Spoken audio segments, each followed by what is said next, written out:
In a dangerous future, huge motorized cities hunt. Hey guys, back on the Review Geek channel. Today we're going to be reviewing a book called Mortal Engines by Philip Reeve. The vocabulary in this book was astonishing for me, and there was not one dull word in it.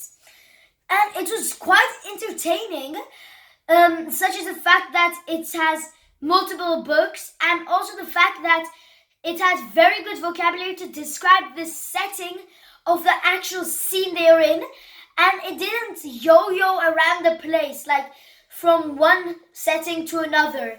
It went in a nice order, and like the 5Ws, and it was a really good book.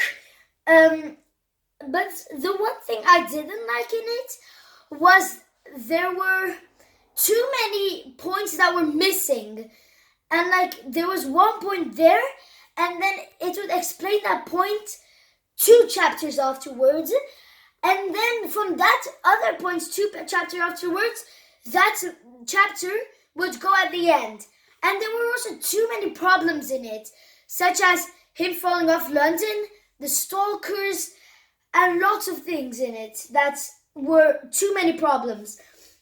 But the fact I did like is that he actually had a really good imagination about the future, Philip Reeve, and that he had lots of different cities, some that were aqua cities, some that were land cities, and one air city that was Airhaven.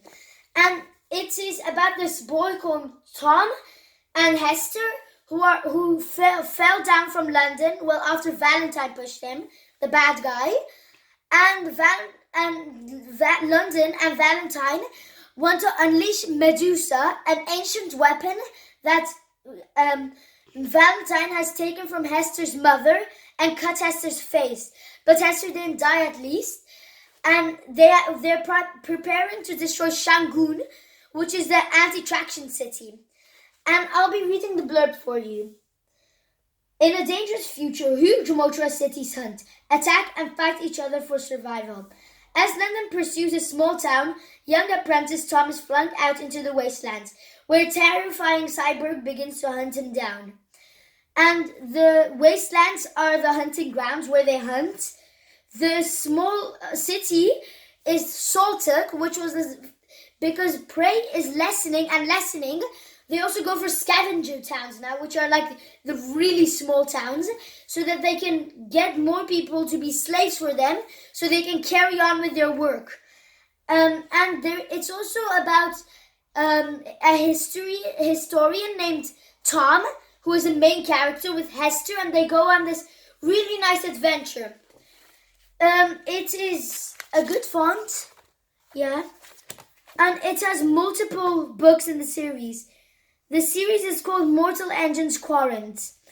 The second book is called Predator's Gold.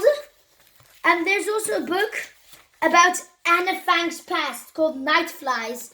And Anna Fang was also a good character in it, and it added a character in it. And it also added some emotion into it with Anna Fang, since she was a spy, but she actually wanted to help other people who she was actually against. It was a really good book, and I recommend you read it. Thank you for watching the Review Geek. Subscribe and hit that like button.